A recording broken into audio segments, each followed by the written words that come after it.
Vegetable cutlet எப்படி பண்ணுறதுன்னு பார்த்துடலாமா? அதுக்கு தேவையான அளவு பீன்ஸ், அதுக்கப்புறம் உருளைக்கிழங்கு, கேரட், தென் கொஞ்சோண்டு நம்மளுக்கு பச்சை பட்டாணி, இது எல்லாமே போட்டுட்டு நல்லா தேவையான அளவு தண்ணி ஊற்றிக்கோங்க. ஏன்னா அதை வேக வைக்கணும் இல்லையா?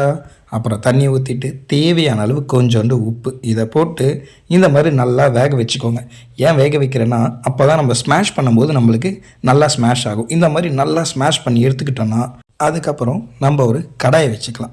அந்த கடாயை வச்சு எண்ணெய் ஊற்றிட்டு வெங்காயத்தை நல்லா வதக்குன்னு வதக்கிடலாங்க.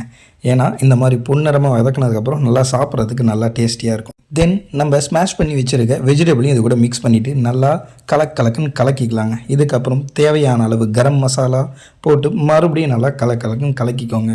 அதுக்கப்புறம் கொஞ்சோண்டு சால்ட், தென் காரத்துக்கு மிளகாத்தூள் உங்களுக்கு எவ்வளோ தேவையோ அது மாதிரி ஆட் பண்ணிக்கிட்டு மறுபடியும் நல்லா மிக்ஸ் பண்ணிக்கோங்க. தேவையான அளவு கொத்தமல்லியை ஆட் பண்ணிக்கோங்க. இப்போது இதை வந்துட்டு என்ன பண்ண போகிறோன்னா, பிரெட் க்ரம்ஸ் இருக்குது இல்லைங்களா, அதை இது கூட ஆட் பண்ணும்போது இன்னும் நல்லா கிறிஸ்பியாக நம்மளுக்கு கிடைக்கும். இதை நல்லா ஆட் பண்ணிங்கன்னா இன்னும் கெட்டியாகவும் நம்மளுக்கு கிடைக்கும்.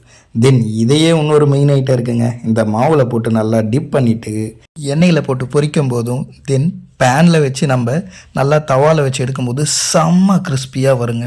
இப்போ ஒரு பேனை வச்சு அதில் புரட்டி எடுத்தாச்சு. இதோ ரெடி ஆயிடுச்சுங்க. Crispy and crunchy cutlet ready ஆயிடுச்சு. நீங்களும் உங்கள் வீட்டில் ட்ரை பண்ணுங்கள். மறக்காமல் நம்ம சேனலை சப்ஸ்கிரைப் பண்ணுங்கள். நன்றி.